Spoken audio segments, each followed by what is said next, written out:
Durante estos tiempos de incertidumbre a nivel mundial, que incluyen la pandemia, el calentamiento, el desorden bélico, etc., las religiones pareciera que en varias regiones del mundo están recobrando su fuerza esperanzadora, pero también su poder institucional, incluso político.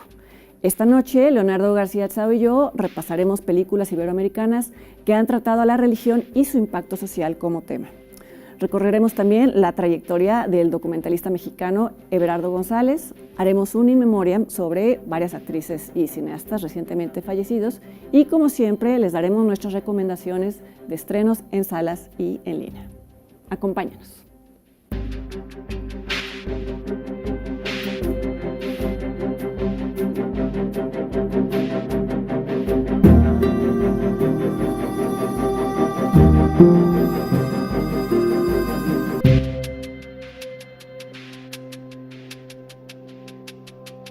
¿Qué tal? ¿Cómo están? Bienvenidos a una emisión más de Encuadre Iberoamericano. ¿Cómo estás, Leonardo? Bien, Fernando. Bueno, pues ya les anticipamos que en esta ocasión vamos a abordar cómo el cine iberoamericano ha a su vez abordado la religión, no tanto la religión, sino, no sé, las instituciones religiosas, las formas en que los creyentes han interpretado ciertos preceptos, no siempre de la manera más afortunada. No. Casi todas las películas que ahorita comentaremos tienen una visión muy crítica de esta interpretación de la religión, ¿no? Sobre todo en tiempos recientes. Así es, sí.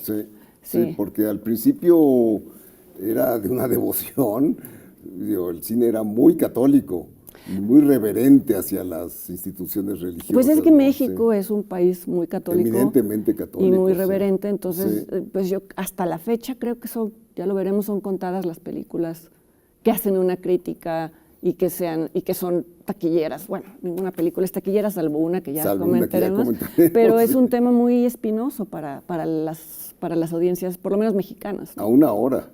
A una hora. Sí, Pero bueno, te interrumpí. En un momento sí era pues la devoción guadalupana. Totalmente. Todas las películas de Semana Santa. Yo recuerdo, por ejemplo, que en los colegios religiosos la proyección de Marcelino Pan y Vino era de rigor. Sí. Era como obligatorio. Y debo decir que los maristas, donde yo estudié, nunca nos pasaban Marcelino Pan y Vino. Nos pasaban películas de aventuras, nos pasaban La Atlántida, cosas así, pero nunca películas devotas. Eso me pareció, ahora que lo estuve viendo en retrospectiva, dije, bueno, por lo menos. No te fue tan mal. No fue tan mal. También mi hermana, que estaba en un colegio de monjas, Marcelino Pan y Vino, en una sábana, por supuesto, porque no había pantalla. Y en Semana Santa todavía la televisión nos sigue inundando, no nada más con películas mexicanas, sino la gran gama de películas sobre el Vía Crucis, etcétera, ¿no? Sí, bueno, el Martes del Calvario es como obligada exhibición en Semana Santa, ¿no? Pues todavía ahora. Digo algo que ya comentaremos más adelante, pero es que, vamos, aquí se celebra incluso la Pasión de Cristo con actores. La famosa Pasión de Iztapalapa. Y yo no sabía que era una tradición tan antigua, es desde finales del siglo XIX, desde 1800 y tantos, cuando los pobladores de Iztapalapa, después de una epidemia de cólera, prometieron a cambio cada año llevar a cabo una representación. Y es muy, bueno, es que una de las películas que nosotros vamos a comentar tiene que ver con estos Cristos que escenifican. Sí. Pero bueno, entonces nosotros pues seguimos todavía admirando y siendo admirativos valga la redundancia, del dolor cristiano, ¿no? Sí, claro. Pero sí, la tendencia más reciente es hacer, desde los 70s, yo creo que de los cineastas de la generación de Casals, de Ripstein, de Hermosillo, en fin, de Fons, era mucho más crítica a la iglesia, ¿no? Y ahí es donde empieza a haber estas nuevas visiones que son contrarias, digamos, al Y antes credo. de ellos Buñuel, ¿no? Que casi antes de ellos Buñuel, toda su filmografía en algún momento contiene una secuencia en la que es irreverente con la iglesia, porque pero pues desde su profundo catolicismo, que él siempre sintió que se sintió defraudado, ¿no? Y entonces pues todos los padres, o casi todos los padres de sus películas son unos farsantes, ¿no? Son personas de doble moral y los ridiculiza. Salvo etcétera. Nazarín es una figura mucho más, digo, la trata con afecto, no es como la sorda que le reserva Exacto. a otros curas, ¿no? Ya hablaremos de ella. Sí.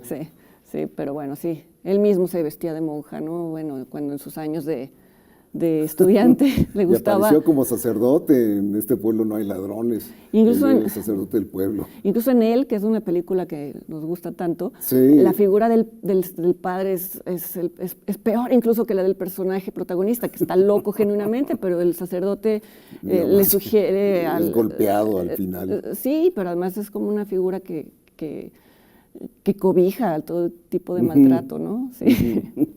O sea, si Buñuel es quizá el más anticlerical de los directores mexicanos, nada más por consistencia, ¿no?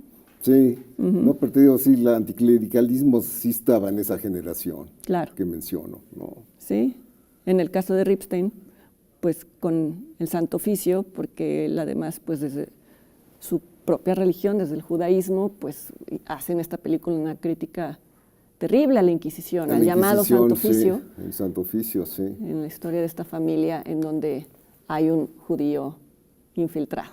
Sí, sí. Y bueno, ya hablaremos de Canoa y de Fe, Esperanza y Caridad, que son dos casos muy notables, pero la tendencia ha sido cada vez más creciente, es decir, ha habido más, sobre todo a partir del escándalo de la pederastia de los curas de la Iglesia Católica, ha habido una mayor atención a esas lacras de la Iglesia, ¿no? Y que eso es un fenómeno que, vamos, ha llamado la atención en todo el mundo y se han hablado de casos en todo el mundo, pero que en México tuvo a un representante ejemplar, por llamarlo de alguna manera, que fue el Marcial Maciel, la figura principal de los legionarios de Cristo, pero que es que hasta hace muy pocos años empezó realmente a ser un tema hablado y dicho por las propias víctimas, porque durante mucho tiempo se mantuvo callado. Callado, ¿no?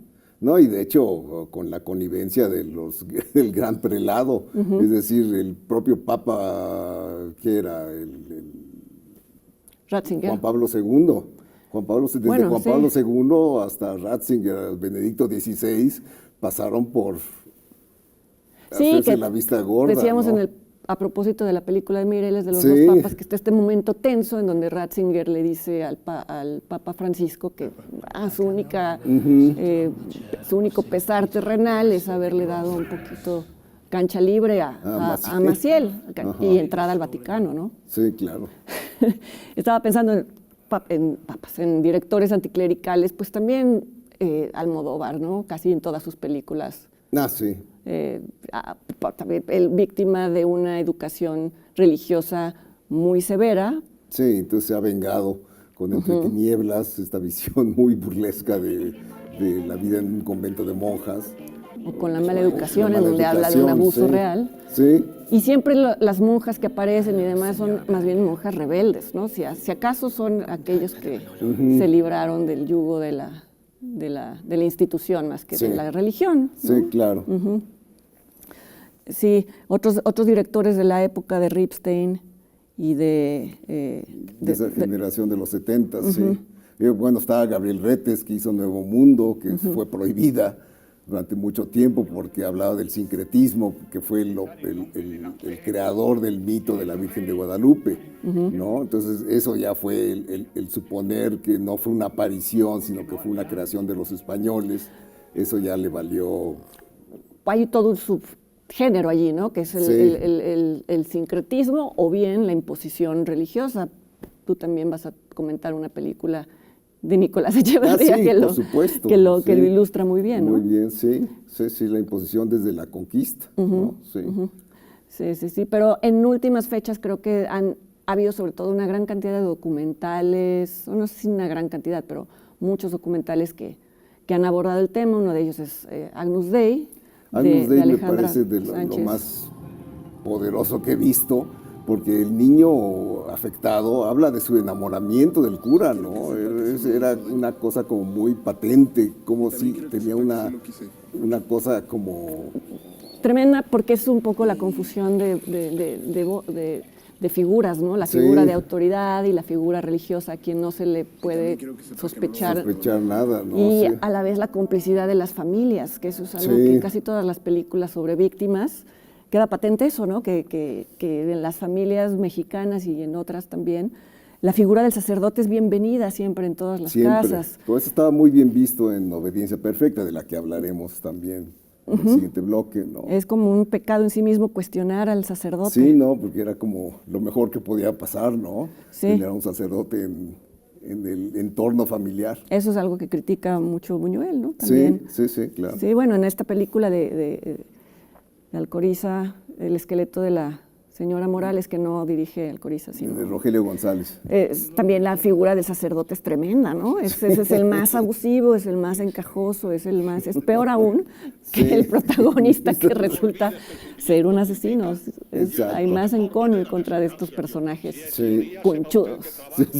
Y que van en contra de los valores del cristianismo, ¿no? Que es cuando ya finalmente algunas películas hablan de los sacerdotes que sí arriesgaron incluso su vida para luchar en contra de injusticias. La teología de la liberación en general pues les costó la vida, ¿no? En México acaba de suceder en la realidad un caso terrible de jesuitas que protegen a comunidades pobres y que resultaron asesinados. En fin, esa es toda también una especie de subgénero, tal vez no tan abordada, pero que... No, y bueno, existe. Está el caso del crimen del padre Amaro, que fue un éxito precisamente por los detractores, ¿no? Es decir, gente como Serrano Limón, que se lanzó a una campaña así total, global, diciendo que no había que verla, y la gente dijo, ¿cómo? Entonces hay que verla. Eso es lo mejor que puedes decir siempre para el recomendar productor una Alfredo película. Ripstein decía que quería mandarle una canasta de regalo a Serrano Limón, porque gracias a él había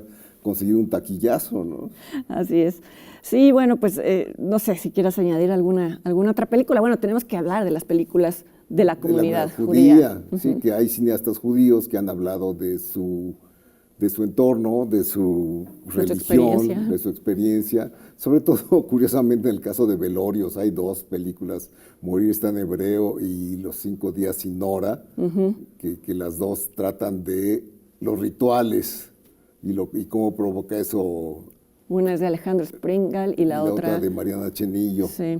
Y está también Novia que te vea de Gita Shifter sobre el coming of age, o como se dice, el despertar, la evolución de dos chicas en los 50 de la comunidad judía. Y es que pues también hay particularidades en la comunidad judía mexicana que se prestan para tratar en las películas, y quien lo ha hecho de forma más crítica ha sido Isaac Sherem con Leona, una película reciente.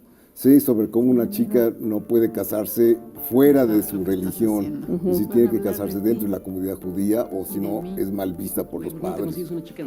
Casi expulsada, ¿no? Y dentro de la misma película se habla el asunto de que no es tanto un asunto religioso, sino que hay tantas redes económicas de solidaridad, como la quieras llamar, dentro de la comunidad judía, que quien se sale de eso queda desprotegido, ¿no? Un poco lo que pasa con los judíos ortodoxos.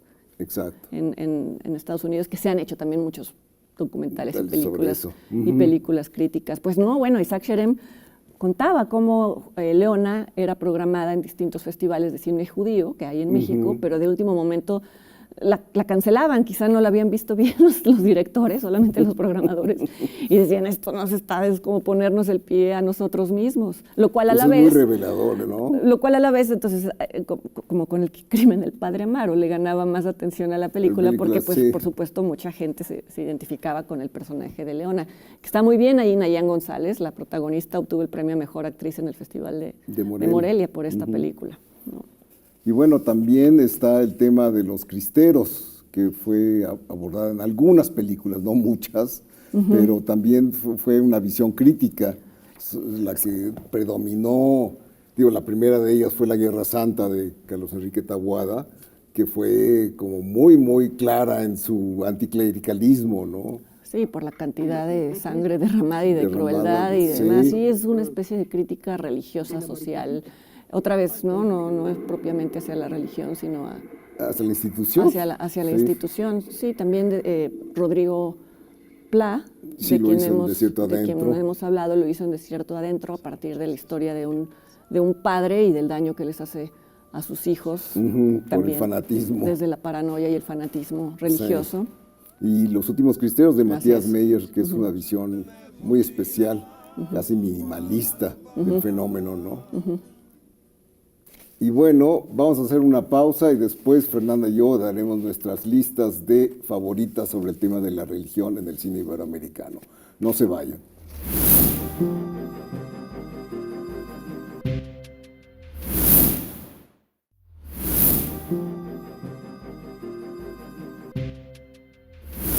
Bueno, ya estamos de regreso y listos para dar nuestras favoritas del tema.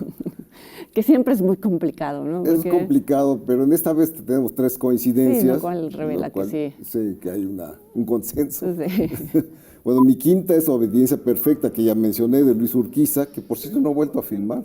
No. No, esta es su única película, que es la única ficción que ha tratado el tema del padre Maciel. Claro, disfrazado, el personaje se llama Ángel de la Cruz muy significativamente, pero no, es evidente que se trata del caso de Maciel. Con una muy buena interpretación de Juan Manuel Bernal, ¿no? Buenísima, porque es muy discreto, no es para nada una película obvia, sino que es bastante sutil el manejo de las situaciones que son escabrosísimas. Es un cura abusando de un menor, pero la película lo denuncia y lo hace bien. Abusando de un menor, además, todo, como decías, ¿no?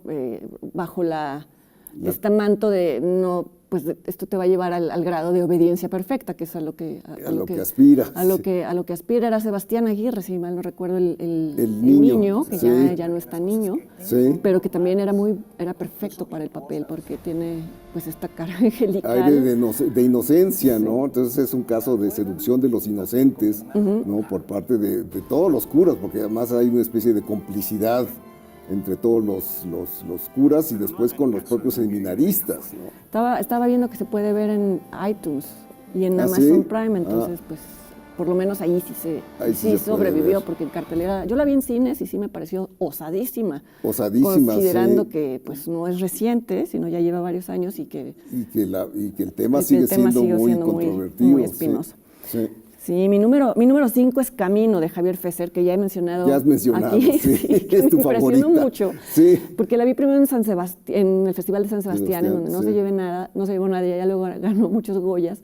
Y es que es muy desconcertante, porque es de estas películas ambiguas. Puede parecer que es una oda al camino religioso. En este caso se habla de una niña, sí, de una niña que es canonizada por la institución, por el Opus Dei, sufre cáncer, bueno, no les cuento toda la película, pero está vista desde el punto de vista, de los padres, que llega un momento, hay un diálogo en donde dice, el Señor está haciendo un trabajo precioso en esta niña, y tú estás viendo una cosa espantosa.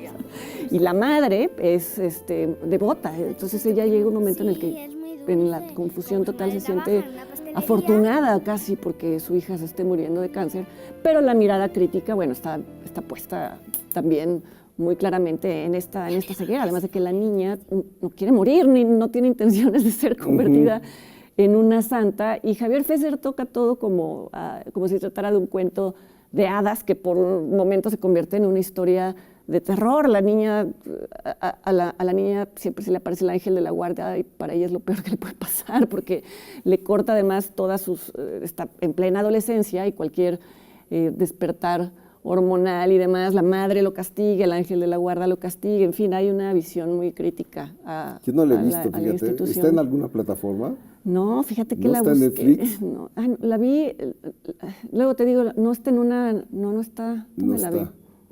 Sí. Porque sí está, pero no la conozco. Sí. Debo buscarla. A lo mejor en otras plataformas de otros países se puede ver más fácilmente. Okay.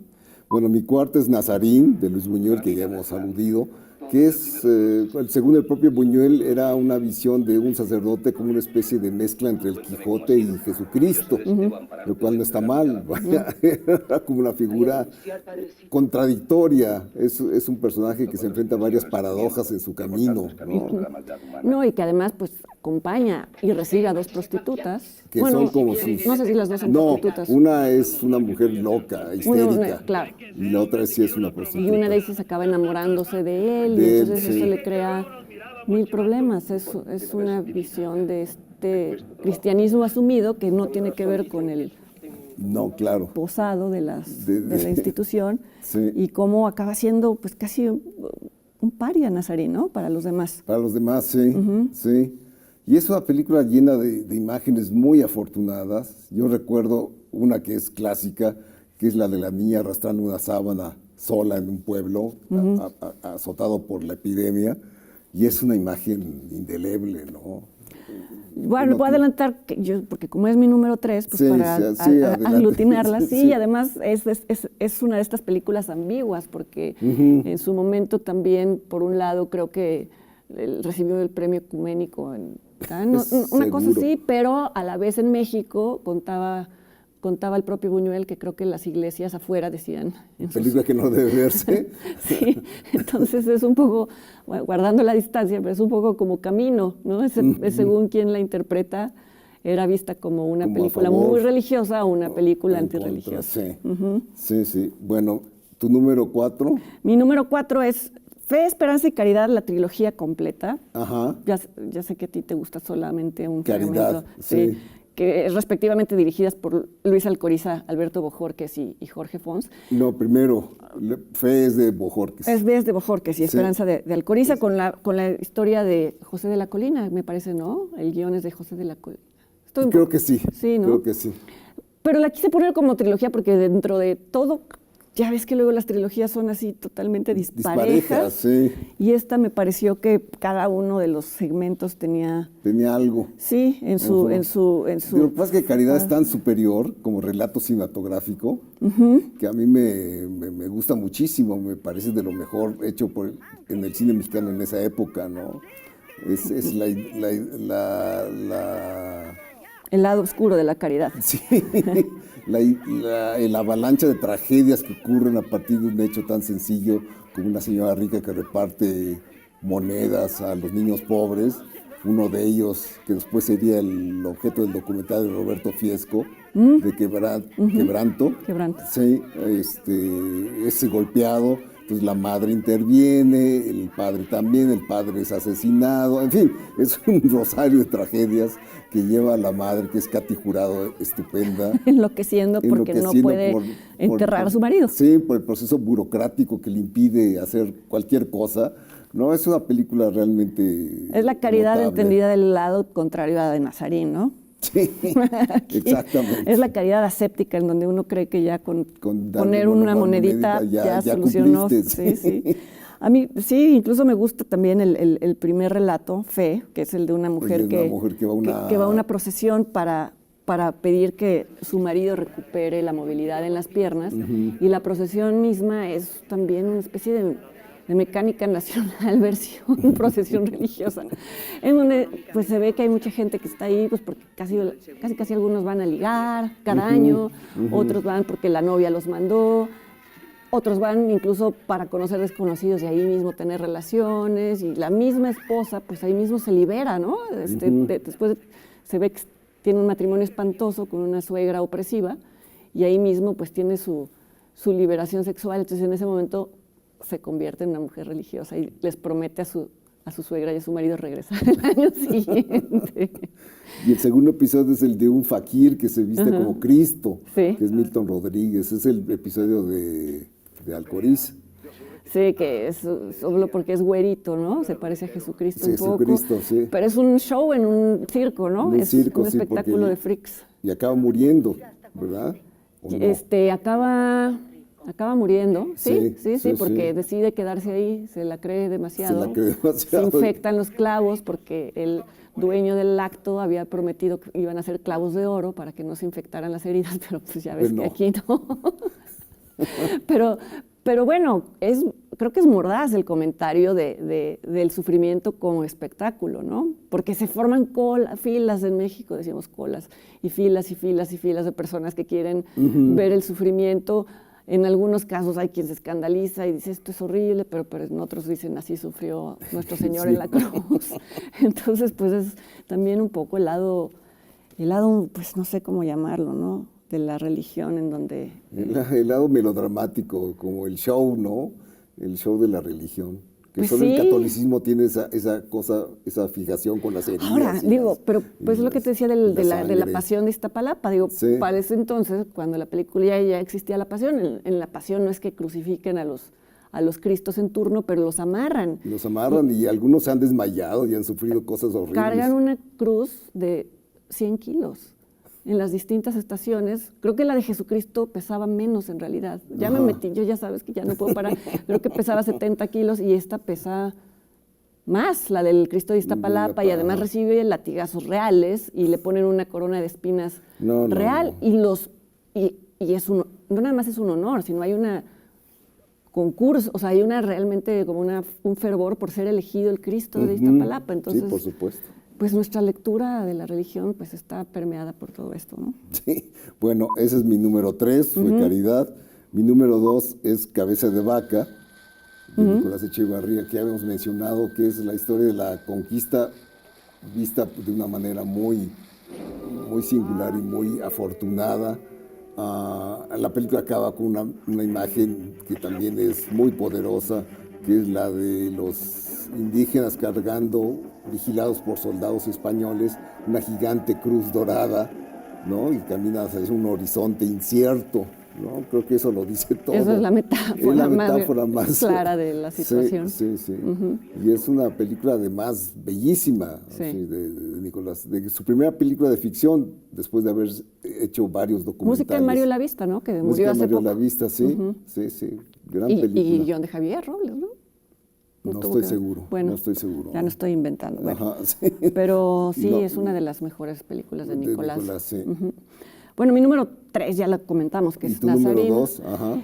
Mi número 2 es el Club de Pablo Larraín. Tal vez sí. no sería mejor que Nazarín, no lo sé, pero quise como insertar un poco lo contemporáneo y a otros países también para no ser tan... Yo sí fui muy Chauvinista. chauvinista y puse puras películas mexicanas. Pero bueno, es una película que también aborda el tema de los padres que son cobijados o escondidos por la propia institución de los sacerdotes tras haber cometido algún tipo de falta. Habla de una casita que pues parecería la vida ideal, ¿no? Una casita Una safe house, ¿no? Una ajá, casa segura. a la orilla Sí. del mar, en donde 3 o 4 sacerdotes Son como 4. están, Sí. se la pasan muy bien, la verdad, ¿no? Es decir, juegan, Sí, son cobijados por la iglesia de alguna manera. los ¿no? cuida una mujer, ¿no? Y Sí. todo está muy bien hasta que llega uno que sí, evidentemente sí cometió algo porque los demás lo niegan, lo increpan en público y entonces llega alguien a regañar. En fin, se va complicando la cosa, pero termina siendo de una oscuridad total en donde dices, nunca se puede terminar esto porque no sabes si acaba siendo un premio separarlos. Mientras no los encarcelen, pues no va a haber nada que los detenga, ¿no? O sea, no necesariamente en acción, pero pues no la pasan tan mal. Es un ataque virulento esta película, ¿no? Es muy oscuro, sí, sí, sí. sí. Toda la estética es así negra, Sí. tal cual, ¿no? Sí, con el final que, bueno, no comentaré. Que a mí me hizo sufrir muchísimo, sí, pero que es una idea perversa que imagina la mujer para que pueda seguir viviendo ahí, ¿no? Exacto. Y bueno, coincidimos en la número 1, que es Canoa, que es el retrato más fidedigno de cómo la religión puede ser desempeñada como un caciquismo, ¿no? Como Sí. un sacerdote puede ejercer tanto poder en una pequeña comunidad como el pueblo de San Miguel Canoa, que puede enardecer a un pueblo completo a cometer un linchamiento. Y el fanatismo y el poder de las fanatismo, masas. sí, ya... y cómo explota además el cura económicamente a sus feligreses. Sí, y la hemos mencionado varias veces porque sí es una obra maestra de Felipe Casals, pero en este caso viene bien porque sí es la imagen del cura, según lo interpreta Enrique Lucero, es perfecta, ¿no? Siniestro. Siniestro y Hierático. sí, y manipulador, y, en fin. Así es. Bueno, pues estas son nuestras favoritas. Muchas de ellas se pueden ver en plataformas. Sí, te digo, Canoa pasa con frecuencia en el canal 22, la versión restaurada, Sí. que es buenísima. El club se puede ver en Netflix, el Club Sí. de Larraín, en fin. Les dejamos de tarea que las busquen. Que las busquen, sí. Y no se vayan, porque después de la pausa vamos a hacer un repaso por la filmografía del documentalista mexicano Everardo González y haremos una memoria de las personalidades del cine fallecidas este mes pasado.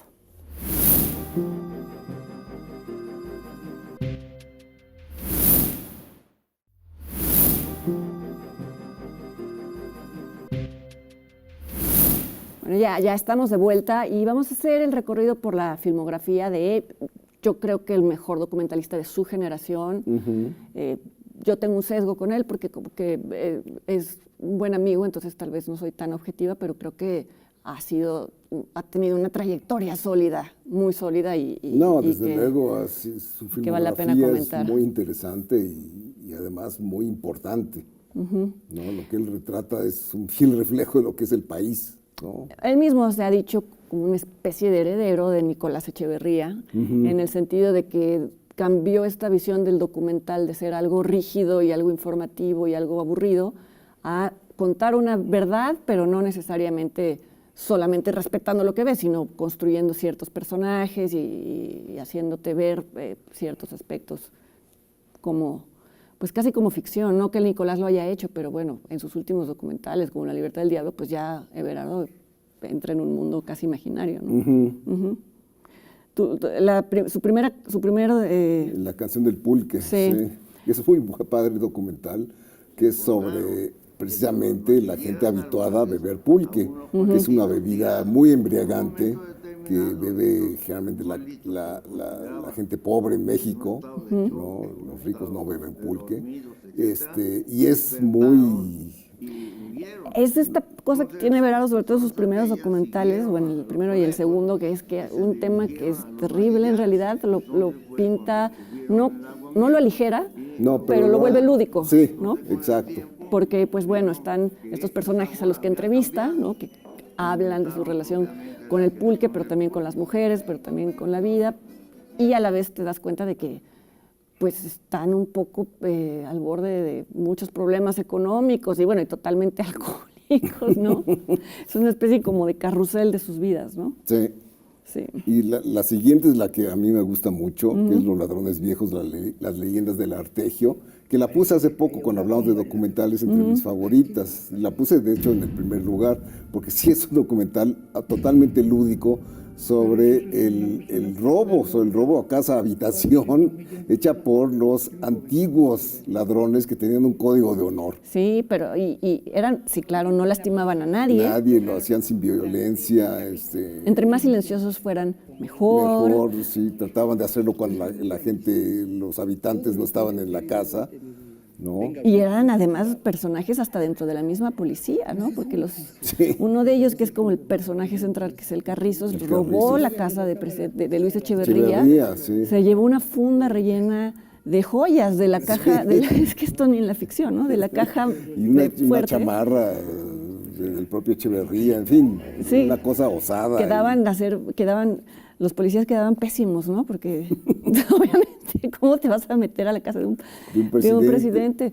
Sí, es lo que es curioso. Yo siempre que la recomiendo digo, es la historia de los ladrones que están en la cárcel. Entonces, dice, ¿por qué me recomiendas algo tan deprimente? Y les digo, no, es muy realmente es muy lúdica y ellos se ven a sí mismos como héroes. Vamos, cada quien hará sus conclusiones, ¿no? Sí, y el Carrizos tan se vio como el héroe que después demandó al propio Everardo, ¿no? Sí, dijo que se estaba beneficiando de su figura. De su figura, sí, lucrando. Lo padeció Everardo, pero creo que volvió a robar y lo volvieron a meter a la cárcel. Entonces, pues sí. Esa se puede ver en Netflix, por cierto, sí, si quieren ver. Así es. Después sigue El cielo abierto, que es sobre el Monseñor Romero, muerto en El Salvador. Y es un documental de reconstrucción, o sea, la mayor parte del material no fue filmado por Everardo. Es en ese sentido también como el más convencional, en ese sentido de estructura, ¿no? Aunque él filmó las entrevistas a los testigos que estuvieron alrededor de Romero. Sí, entonces se escucha su voz cuando entra a la casa en donde Romero escribía sus homilías, las que luego todo el mundo iba a escuchar. Decían que todo el mundo, sobre todo las personas que lo seguían en El Salvador, no había persona que no las escuchara y pues que realmente despertó una conciencia social que no había hasta ese momento y pues se volvió el enemigo número uno del gobierno. Y sí, es muy impresionante el momento en el que, bueno, las fotos que recrean, no las recrean, las fotos en las que se muestra cómo en plena misa lo asesinaron. Claro, ¿no? Sí. Después sigue un documental sobre el desierto, que es una especie de adelanto de Yermo, cuates de Australia, que a mí el título me dio a entender una Otra cosa como relajada y dicharachera, y no, era cuates de Australia, es un predio. Nadie sabe por qué se llama así, Sí, ellos mismos no lo saben. que vive algo que es muy común ahora en México, por desgracia, que es la sequía. Es la sequía, pero lo que es muy duro es que ellos se rehúsan a irse, ¿no? Porque Sí. hay muchos personajes que se ve que han tenido oportunidad de ir, de emigrar de ahí, pero están muy arraigados a su vida ahí, a sus animales y demás. Y entonces cada año se ve cómo pasan de tener una vida más o menos próspera a se van muriendo los animales, se van secando, hasta que vuelve a llegar la lluvia y se sí. repite el ciclo, ¿no? Tiene una imagen de la agonía de un burro que, Ay, es, no, que es dolorosísima. Es una de las imágenes más fuertes de la película, que sí, es un burro que muere de sed, de inanición, ¿no? Fíjate que Everardo me contaba que para que ganarse la confianza de estas personas, pues él tuvo que estarse todo el ciclo de la lluvia y de la sequía, pero sí. no lo dejaban quedarse en el predio. Ajá. Entonces tenía que acampar lejos y pues un infierno también, ¿no? Ahí se llevó una temporada de una serie que le presté, porque pues era vivir de lejos esos climas extremos, pero pues esa era la vida que ellos conocían y la que querían tener, ¿no? Exacto. Ese es también es como una reflexión sobre tu identidad. Sí. A ti no te encanta, ¿verdad? No, sí me ¿Sí? gusta. Tenía Sí, la impresión de que sí. no. No, la que me parece un poco es la siguiente, El Paso.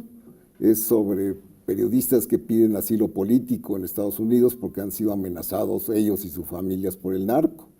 Sí, que además el gobierno de México no los protege porque de alguna manera fueron cómplices en lo que sucedió, en lo que ellos cubrieron por televisión, en un caso del otro en radio. Pero las autoridades en Estados Unidos no consideran que su caso sea digno de asilo político, porque no es una guerra, aunque sí lo es, ¿no? Entonces, no es, claro, pero... Entonces viven en una angustia limbo, permanente. En un limbo, sí.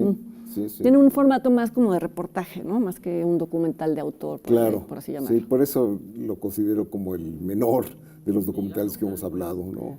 Sí, que hemos mencionado. Aunque está como muy cercano al tema bueno, ya lo veremos con el de la frontera, ¿no? Sí. Pues el siguiente es quizás su más aterrador documental. Bueno, yo recuerdo cuando la vi me dejó aplastado. Todos, Fue no una hay persona cosa, que salga bien de ese documental. La libertad del diablo es un documental implacable. Que habla también de las... Es que esto es lo curioso, que no es solo las víctimas, sino los perpetradores del crimen en México. Sí, verdugos y víctimas hablan de su experiencia, ¿no? Y todos homologados por una máscara él se las pone para proteger su identidad, pero que tiene el efecto de que al final te queda claro que pues todos están atrapados a la vez en un sistema del que no pueden escapar, porque hay chavitos, ellos dicen su edad, ¿no? Se ve que son muy jóvenes, que entraron a grupos de narcotráfico pues seducidos por el dinero, porque les regalaban coches y bla, bla, bla, ¿no? Y ahora ya tampoco se pueden ir nunca, porque los matan. No, claro. O miembros del ejército que se vieron de pronto, ellos no tenían ninguna intención de verse coludidos con el narco, pero se dieron cuenta de que sus superiores sí. Entonces pedían su baja en el ejército, no se las daban hasta que tuvieron que desertar. O así es visto, ¿no? Y entonces están escondidos en algún lugar, un poco pues sin tener seguridad por ningún lado, ¿no? No, claro. Y la máscara da un efecto además horrible. Hombre, sí. Porque si bien conserva el anonimato de los testigos, tiene un efecto muy... De película de horror. De horror, sí. Y eso y la fotografía de María José Seco da esa atmósfera como terrible de los relatos. Digo, son ellos hablando, pero hay una sensación de condena. No. Él cuenta que además él casi siempre ha sido fotógrafo de sus documentales. Él estudió foto, ¿no? En el CCC. Sí. Bueno, él empezó estudiando, se especializó como fotógrafo. Sí. Y que aquí le dejó carta abierta a María Seco, y que al principio le decía, no, está muy oscuro, ¿no? Y él decía, no, y al final dice, claro que ella tuvo todo el tiempo la razón, era la decisión correcta para esta película. Él mismo cuenta que justo por el pesar que le dejó hacer este documental, su siguiente proyecto fue... El abrazo de 3 minutos. El abrazo de 3 minutos. No, Guillermo, yo iba a hablar de Guillermo. De Guillermo, sí. Ajá. El abrazo de 3 minutos es un documental. Ese no lo conozco. Es un documental breve, es media hora, es un cortometraje, ¿no? En donde se habla de un día en el 2018 en el que una ONG logró que las autoridades migratorias de Estados Unidos permitieran el contacto entre los que ya eran migrantes legales y los que en su momento fueron deportados, pero literalmente con cronómetro, porque pues imagínate la cantidad de familias que se iban a reencontrar. Entonces es pues desgarrador y conmovedor al mismo tiempo. Yo creo que él no tuvo total control en todas las decisiones, porque creo que él es mucho más sobrio en cómo presenta los temas, y aquí el tema mismo es tan objetivamente trágico que no necesitaba tal vez un exceso de música, que yo creo que lo vuelve un poco... Puso él. No lo puso él, no lo sé, a lo mejor sí, pero bueno, pues lo que cuenta es como información es muy interesante y muy desgarradora. Sí, y su último documental hasta la fecha es Yermo, que es como tú decías, para limpiarse el paladar un poco, ¿no? Que ya no quería volver a filmar cosas como La Libertad del Diablo, pero y también fue como un proyecto accidental, porque él iba acompañando a un artista que le pidió que hiciera como el detrás de cámaras, un artista que intervenía desiertos, bueno, hacía esculturas en desiertos y días desiertos. Entonces dice que durante todo el proceso él no se preparó como con información con respecto a qué lugares iban, y que estando allá se dio cuenta de que no le iba a salir bien hacer lo que le estaba proponiendo el artista, entonces que prefirió él hacer su propio documental, pero sin tener como todo este contexto pues de los documentalistas etnográficos que saben todo. Entonces que simplemente dejaba la cámara correr y ni siquiera entendía de qué estaban hablando las personas que estaban hablando, y que después se dio cuenta de que estaban hablando de ellos como documentalistas. Entonces ya te dejé sin oportunidad de hablar. No, nada, no, porque al final es más bien yo creo que un comentario sobre el documental etnográfico y lo falso que también puede llegar a ser, porque las personas dicen, bueno, querrán que ahora bailemos o querrán que ahora hagamos lo que hicimos. Acaba siendo más eso que realmente un documental sobre los desiertos. Ni siquiera te dice cuáles son, como para no estar... No los identifica, No. Es muy bello en algunas imágenes, ¿no? Sí. Y bueno, sé que su último documental es sobre el tráfico de armas, lo cual será otro. Otra vez ya regresó a la oscuridad. A lo candente. Ya tuvo demasiado, ya le dio agorafobia con los desiertos, ¿no? Sí. Sí, pues debe de estar tremendo y muy bueno, ya lo esperaremos.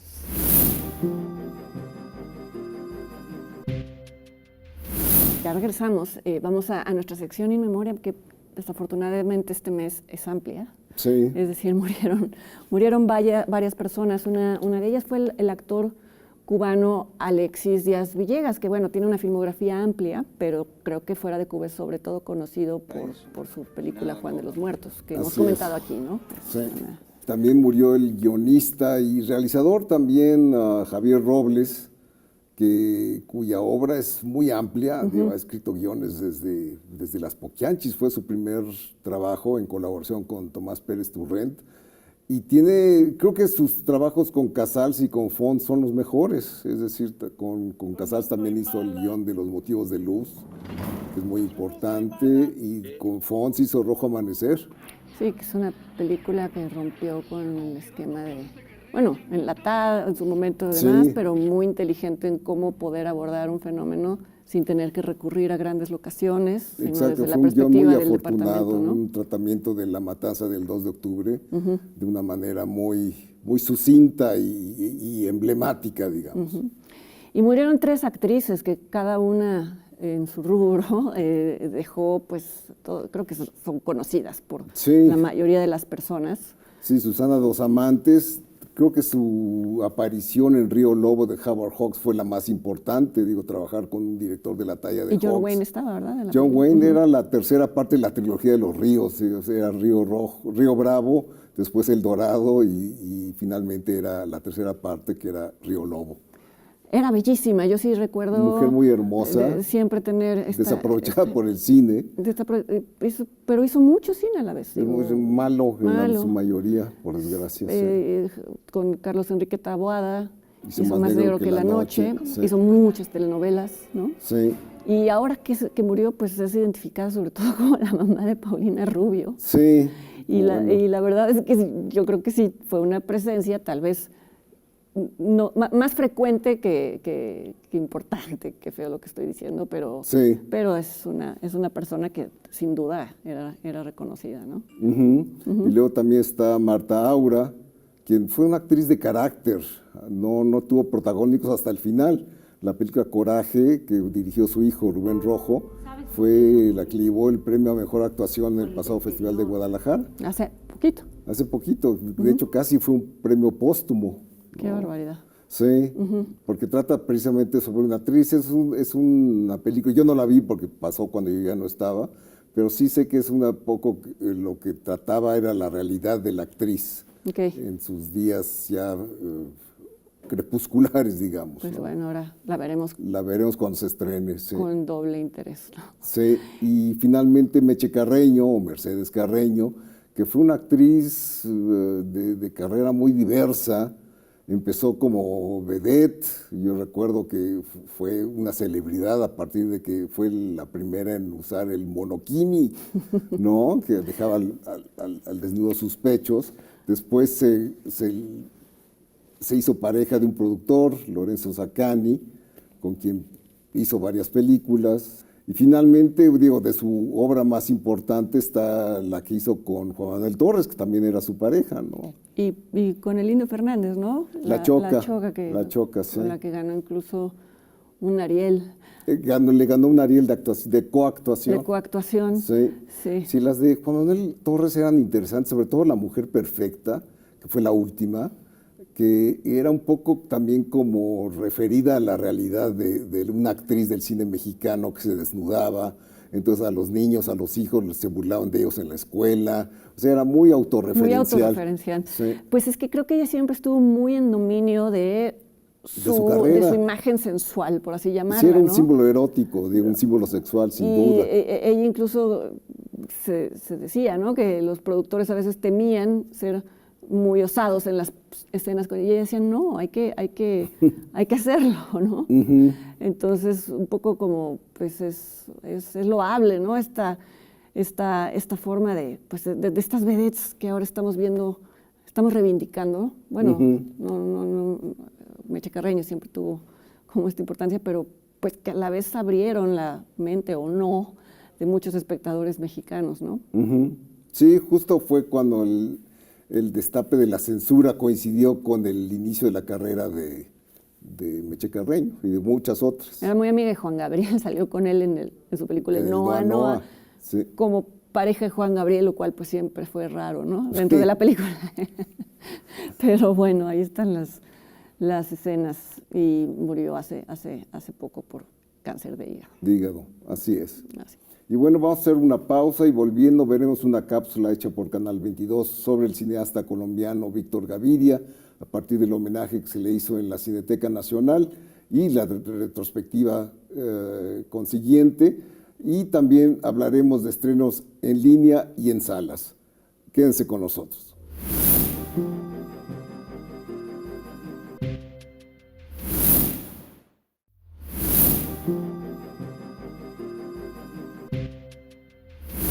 Bueno, yo soy Víctor Gaviria, soy colombiano y soy cineasta colombiano. Me cayó del cielo, en cierto sentido no esperaba yo todo esto. Se dio la retrospectiva, se dio también la posibilidad de dar un taller largo de 30 horas. Se reunieron 5 largometrajes, 12 cortos, casi todos restaurados. Y incluso van a publicar 2 libros, uno sobre el cine mío, reuniendo escritores y críticos de Colombia y de México. Se va a publicar un libro de poesía y todo mío también. No han sido, digámoslo, indiferentes a mi actividad como poeta. Y lo último es que en este homenaje es el recibir la medalla de la Cineteca Nacional. Este homenaje que me hacen ahora en México y la medalla de la Cineteca Nacional es también como un abrazo que te dan a decirte y como una confirmación de que todas esas luchas y esos tiempos y todo ese esfuerzo, digamos, de dedicación de escritura, de rodaje y todo eso, no se han perdido. En Colombia se han restaurado muchas películas de los años 80, entre ellas las mías, y creo que eso es lo que ha disparado, digámoslo, la posibilidad de volver a verlas y de volver a ver también un proceso, ¿cierto? En el caso mío, digámoslo, la pregunta es, bueno, Víctor, pero ¿qué significa esos actores naturales? ¿Qué significa ese cine, digámoslo, de realidad? ¿Cómo se preparó? ¿Cómo apareció? Entonces muy, muy chévere porque todos esos cortos y mediometrajes cuentan la historia del proceso. Un proceso, o sea, no son grandes películas, pero van mostrando un proceso de cambio, de narración, de escritura de guión y sobre todo de una presencia del actor natural muy particular. Aquí estamos iniciando el recorrido de otro espacio, hoy 4 de octubre de 1983. Mis películas, digámoslo, son películas atrevidas, difíciles de hacer también. Trabajar con actores naturales es, digámoslo, vos cuando empezás un rodaje y sabes que no te puedes apoyar en ningún actor, que todos son recién llegados, que todos, digámoslo, uno confía en ellos, los ha preparado uno mucho, los ha conocido durante meses. Ese trabajo de preproducción también es larguísimo. Heaven from hell, blue skies from pain. Sí, es decir, yo empiezo con Super 8, imagínate, mi primera película, luego hago un remake de esa primera película Buscando Tréboles en 35 milímetros, o sea que paso de no saber nada a trabajar con un grupo de profesionales de los que aprendo algo, luego trabajo en 16 milímetros, voy al 35 otra vez con Habitantes de la Noche, hago mis películas Rodrigo en 35, hasta que después empiezo a hacer algunos trabajos en video, en Betacam análogo, en video análogo, y la última, La Mujer del Animal, ya es una película en 4K, en digital. El cine sigue siendo uno solo, aunque se haga con un celular, o que se haga con una cámara digital, o se haga con una de estas cámaras Alexa grandes. El cine sigue siendo lo mismo, es el mismo problema.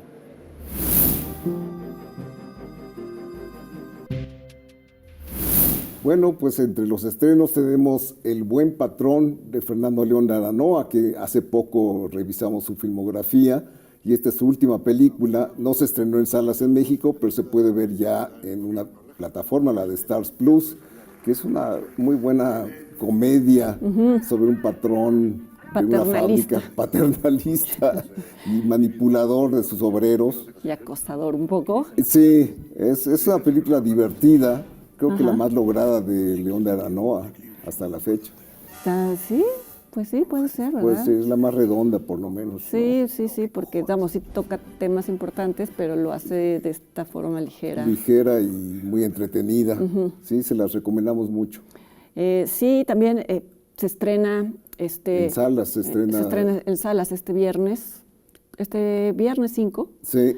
La película, el documental que obtuvo el premio del público en el pasado Festival de Morelia, que se llama Temporada de Campo, de la directora Isabel Baca, que narra la vida de un niño en una comunidad rural en México, y pues parecería como una vida normal, campirana y demás, Sí. pero me intersecta con un tema ahorita que es delicado, que es las corridas de toro, porque es una familia de ganaderos que cría toros de lidia. Entonces, bueno, uno de los argumentos de quienes defienden que sigan existiendo es que muchas familias dependen de esa actividad.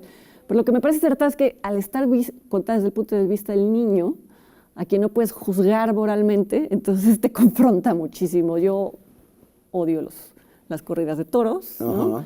Pero no sé qué hacer con ese personaje. Entonces, bueno, eso me interesó. A ver ustedes qué opinan. Bueno, a mí me pareció un documental bien hecho y ya no entré en ese tema. Para mí fue algo que no percibí, pero bueno, ahí está. Es que está. Y le gustó al público, obviamente, para que le hayan dado el premio en Morelia, ¿no? Sí, pues también habla del trabajo infantil, ¿no? Que no sé, a veces es un tema muy delicado también aquí en México. Sí, pero es un trabajo que se ve como gozoso, que el niño realmente la pasa muy bien montando caballos. Pues esa es una forma de verlo, ¿no? Exacto. Sí. Eso es lo complicado. Exacto. Ajá. Y está también a punto de estrenarse, yo creo que ya se estrenó para cuando ustedes estén viendo esto, una serie sobre Evita Perón. Evita Perón, más bien sobre la procesión de su cadáver, ¿no? sobre la beatificación de Evita, por eso se llama Santa Evita. Así es producido, entre otras personas, por Salma Hayek. Y dirigida por Rodrigo García, que es el hijo de Gabriel García Márquez. Bueno, pero más allá de hecho ha hecho una larga trayectoria en Hollywood, ¿no? Es como con personajes sobre todo femeninos. Sí. Ha sido muy cultivador de la figura femenina y de su diálogo. Sí, ¿no? es el consentido de las actrices Sí, gringas. totalmente. Entonces, bueno, es una opción por si quieren ver televisión, está en Star Plus. Y pues les dejamos varias recomendaciones, ojalá les interesen algunas, ojalá las puedan encontrar. Los invitamos a que nos acompañen a la siguiente emisión. Gracias, Leonardo. Gracias a ti, Les Fernanda. recuerdo simplemente que Encuadre Iberoamericano es una plataforma televisiva en la que buscamos hablar de lo que se ha hecho en nuestros países, en Iberoamérica, recientemente, en otros momentos, que se ha exhibido en festivales, que ha ganado premios, que ha dejado huella de alguna manera. No nos abandonen, nos vemos el siguiente mes. Hasta entonces.